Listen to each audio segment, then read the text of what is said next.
For this week, the album that we are going to be discussing is the brand new Bon Jovi album, Forever. Forever is the 16th studio album by American rock band Bon Jovi.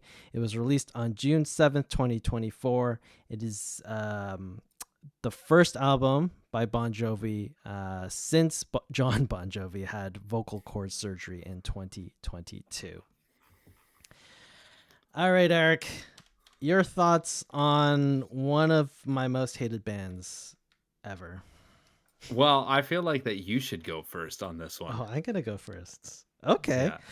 Yeah. Um, it's surprisingly a mixed bag for me. I think there is. Here's the thing with Bon Jovi. I think John Bon Jovi is a fabulous songwriter. Like, he can actually write proper songs. The problem is he's sort of stuck in like the 80s and 90s, because like all these songs are just, it's still verse chorus for, he's like done this for like 30-40 years, and it's Oh yeah. the exactly same songs over and over again. Not to say they're not catchy or anything, like they're great, like melodies and verses and choruses, but it's literally the same song again and again. He's been writing the same thing over and over again. Yeah. So like it's good, but it's like I've heard all of this before. And Mhm. like even a song like My First Guitar, which is I think track 11, Mhm. that sounds like I should have looked this up before, but it sounds like that Who song. um I'm gonna look this up now. First, I think it's First Car or something. I forget. Okay. The Who has a song that's like My First Something, and the melody and the chorus is exactly the same. Okay. The concept of the song is exactly the same, and the melody of the chorus is exactly the same. And it's just like, this is insane. Like, why did you write this song? But the story, I had to look it up because I was like, why the frick are you singing? Like, why did you write this song about your first guitar? He literally found his very first guitar and then bought it off at like a pawn shop or whoever owned it, and then he wrote this song on that guitar. So that's the story behind that one. So it like Interesting. he is a true like, he's a true like songwriter in that respect, where it has to be something real that he's experiencing and he writes about it. Like Kiss the Bride is a song that he wrote for his daughter for her wedding day. Like a lot of these songs, they have to have meaning. It's not just like meaningless like fluffy pop Yeah. songs. But the problem is like he's done this so many times like in the same format that it's like, I like, do I really care? So like that's why it's sort of a mixed bag, because I think the third track, Living Proof, I think that Yeah. is like a classic Bon Jovi song. It's such a good song. It is, and it kind of reminded me of the fuck, what's the song called? Bow bow da da da da Oh, da It's My da Life. da. Yeah, it's my Yeah, life. because he even brought the talk Mhm. box back. Like it Mhm. was so like classic Bon Jovi. I was like, this is what Bon Jovi is. It sounds, he's got everything in this song. He's back, man. I agree. With that Who song, now that you mention it, it does sound like that Who song. Yeah. You're totally right. So I had a similar experience because the song Waves, the Oh yeah. intro sounded like the da na na na na na na na na. I actually thought that the song skipped because that is the exact same intro to a Chris Stapleton song called White Horses. Oh shit. Yes, you are right. And I was literally You're like, and then right. he started singing, and I was like, "What the hell just happened?" This is because I thought it accidentally skipped on when I was listening to it for the first time. So, That's true. um, I do agree with you. I do agree with the the very cookie cutter Bon Jovi album. However, I actually quite enjoyed it. So I thought it was pretty good. I It's no like 10 out of 10 for me. Mm-hmm. Um, there are songs on here that I felt were very cheesy. Like, I Yeah. felt that Kiss the Bride, even though he wrote Uh, it for his daughter, I thought it was like yes. just a great cheese Yeah. while you're listening to this song because it On is literally It cheesy should to not have all been that. on the album. It's literally Yeah. a song that he should just kept in the family and just never It's released it like on the album. ordering a quadruple cheese pizza. Just you know, it was just complete cheese. Oh, and if for all of you who have heard of All Star Wings out in Ontario, it is Cheesy Where's the Beef. That is this song, Kiss the Bride. But even the I fell in love with my first guitar there, or my first guitar. Yeah. I thought that was cheesy too. I was Yeah. like, this is such a cheese song. He's like writing songs like he is 16 years old. Like this is what a 16-year-old John Bon Jovi Mhm, was writing, and he's still writing that way. And like mhm. there's so much like emotion and meaning behind all these songs, which is like really evident, but like he hasn't changed. So here's an example of like, remember how last year when I made that comment about old musicians that probably should, like, in terms of his songwriting, I would stand by this Yeah. because his Yeah. songwriting is so juvenile that it's not mature. And I'm going to compare this to something recent, and no, I'm not going to compare this to um the uh 10 out of 10 album that we reviewed last year by the Rolling Stones. Mm. I'm going to refer this to Deep Purple. Just released a single because What? they're coming out with an album Oh shit. at the end of July. And their album, if I can freaking, or sorry, their song, um, I didn't even know Lazy. Deep Purple is still around, but okay. Yeah, I didn't know either. It just popped up on my feed, and they have a song called Lazy Sod, and it is a sick song. It is Okay. it is it is like Deep Purple. I always felt like are one of these underrated bands that it's like, oh, they're just smoke on the water. I'm like, no, they're No. much more than that. They have Yeah, like a yeah, yeah. lot of like complex songs, and this song is sick. And here is a band that's like in their 80s, I want to say, probably around there. Yep. I'm bad with math, so forgive me, audience. But here's like they matured, like their sound has matured, their lyrics have matured, right? Yep. So it all goes back to this. And like, how old is Bon Jovi? 60? I want to say that too. I'll look it up. Yeah. So like, here's a guy in his 60s. Like, you can't tell me 62. that 62. You can't tell me that he has matured in a way like I just like he's still writing like it's like Taylor Swift's first album almost, Yes. Yeah, yeah, yeah. right? Like even if you look at the titles of like some of these songs, like I wrote you a song is the name of the song. Like this is not something a 60-year-old Mhm. should be writing about. It's Yeah. This is not subject matter that like you should have been over this in your 20s. Mhm. Just a guy that can't grow up. just just an ongoing midlife crisis. Yeah, it's anyways, like I think Living Proof, the third track, is like this. It's such a good song that, Mhm. like, as much as I think he hasn't matured at all, like it's such a classic. This is what Bon Jovi's signature sound is, and it has Mhm. all those elements. So like I actually really like that song. I do want to talk about his voice though. It is not good. No, it's It definitely is. changed. It is terrible to the point where I think when I listen to it, I'm like, maybe you shouldn't. Maybe you should just retire. Like I understand Mhm. you had like vocal cord surgery and like you try to get back and rehab it and everything, but it's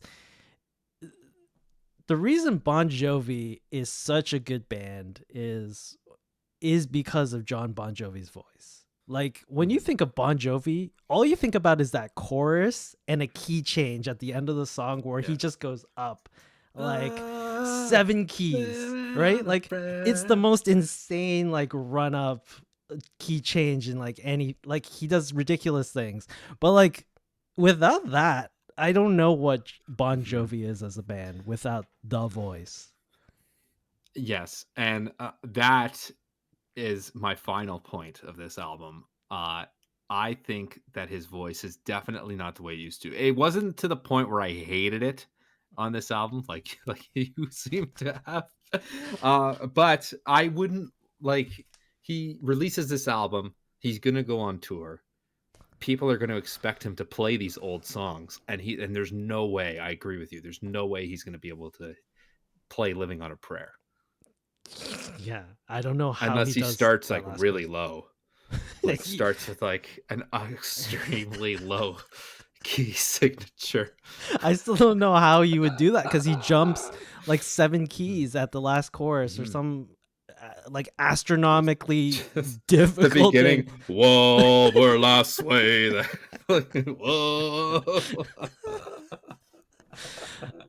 Like Oh. I don't know, like when I think of Bon Jovi, and I truly hate this band. Like they are the bane to my existence. But I recognize that, the songs that they write are super catchy. And John Mhm, Bon Jovi's voice just like pushes it over the cliff because his voice is just so mhm. great. But now it's just like if their voice isn't there, I don't know why I'm listening to this band.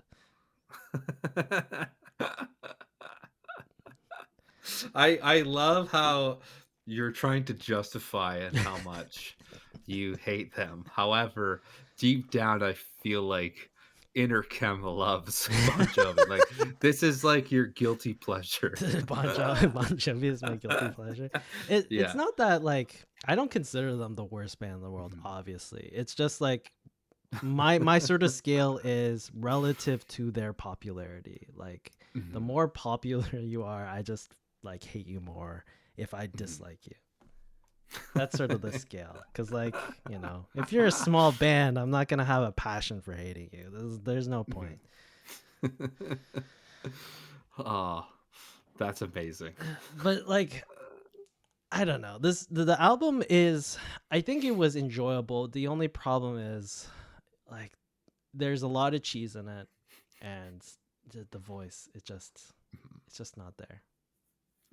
So like and what's the guy's name? Richie Sams what's his I last call name? him Sombrero because I always forget his name. Richie Sambora.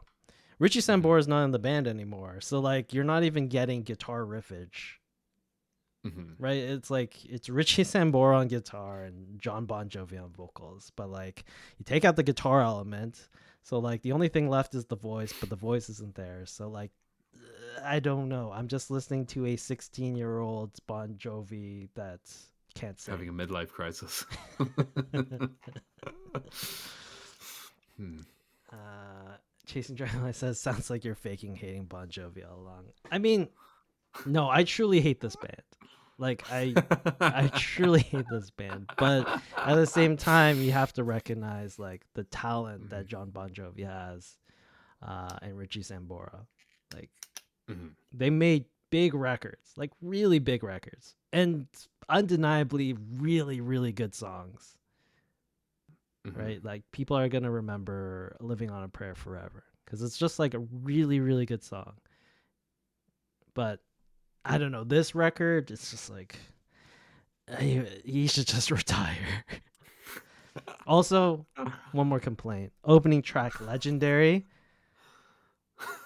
I don't know why it's called Legendary. I hate how the chorus is literally him just saying legendary, like the word legendary, because like the Mhm. lead up to it, there's no context to why it's legendary. He just says a bunch of events that happened and then he says it's legendary. I'm like, I don't think it's legendary. You just like described how your day went and then you called it legendary. I was like, it doesn't make sense. That is amazing, Cam. That is amazing. Yeah, I agree. Lyrics to these songs aren't that great. However, I do like the structure of the songs themselves musically. I think that they're solid. Yeah. But yeah, the lyrics, I was it was just a quadruple cheese pizza the whole way through this album. So Um All right, Eric. Final thoughts, ratings. What are you gonna give it? I mean, other than the lyrics, I actually again like I actually quite enjoyed like there were some catchy songs on here. So I'm gonna give this. I feel like he's gonna love to hate me now. I'm gonna give this a 7.5 Whoa. out of 10. Okay, 7.5. That's a pretty good Mhm, album actually. mhm. Um, yeah, like there's no way I'm giving this above a 5 because like I just don't think there's a reason to listen to this album if John Bon Jovi cannot sing anymore. That's Mm, my whole thing on this. Like there isn't mm, much after that. So I think Living Proof is a fabulous song, but it would have been so much better if this came out in the 80s when he can actually sing. Like it would honestly, if this song came out in like the 80s, 90s, like I'm pretty sure this would be like considered a classic Bon Jovi song. yeah, Like it probably would. it would be in their top like 5 songs, I bet you. But Oh yeah. because like vocally it's not there, it doesn't have the legs. There's no way it's getting close. Uh I'm gonna give this. I'm giving this a 4 out of 10. I'm giving this a 4 out of 10. Just because I think like you have an idea of what Bon Jovi is, so like maybe it's unfair to compare it to that, but Mhm. it's a letdown compared to anything else they've done. And like you can see it, you can see the potential in all of it, but Mhm. physically you know they can't do it. Right? You listen to these songs like it's almost there. This could actually be a good album, but you know physically they were just Mhm. like sweating trying to like even get Mhm. close to like a good sound. I think that this album could have been a 9. It could yeah, I It could could say have yeah. been a 9, Yeah. but, just, like, I feel like you're more harsher on the rating than I was, because I did think it was cheesy, and it's just weird listening to a 62-year-old man singing about stuff that he's going through in high school, and it's like, that's interesting. I feel like you have a lot to unpack with a professional that you might wanna talk to somebody about. Yeah, I don't know. You just see the potential in the whole album and all the songs and you're just like, if he could only sing the songs, this would be great. That's amazing. That is amazing. I'm giving it a 4. I'm giving it a 4 out of 10. Mhm. All right. So that was our discussion on Forever by Bon Jovi. For those of you that are following along with us every single week, the album that we are going to be discussing will be the brand new album South of Here by Nathaniel Ratliff and the Night Sweats. Eric's already taken a listen to this and he says it's very good. So I'm very excited to see how this album goes. Have you listened to anything by these guys? Nope. I I know am the name. so excited for you to listen to this and give me your opinion on it. Okay, okay. Like So, I know Nathaniel. Like I haven't. I wouldn't say I listened to like his solo stuff or anything. mm, And I'm pretty sure this is like his side band or like his side project, the Night Sweats. Um, but yeah, in general, I have not listened to anything related to his music. mm. So Well, I'm should be fun. excited. Anyways, that's it for another week. Thanks everyone for tuning in to the Crossroads Music Podcast. We're here live at twitch.tv/the Crossroads Music Podcast. Uh Eric, I actually forget. Are we back here on Monday or Wednesday? We are back here on Monday, ladies and Okay. gentlemen. So we are going back to our Monday schedule. We'll be back at 10 p.m. ET, 7 p.m. PT here at twitch.tv/the Crossroads Music Podcast. Catch us on Spotify, Apple Music, all those places. Check out the YouTube channel where all the album reviews go up. Oh, we were supposed to do fan mail. I forgot. It's okay. We'll do Oh, it next time. We'll do it next time. all But right. yeah, that is the podcast for this week. Thanks everyone for tuning in, and we will catch you all next time.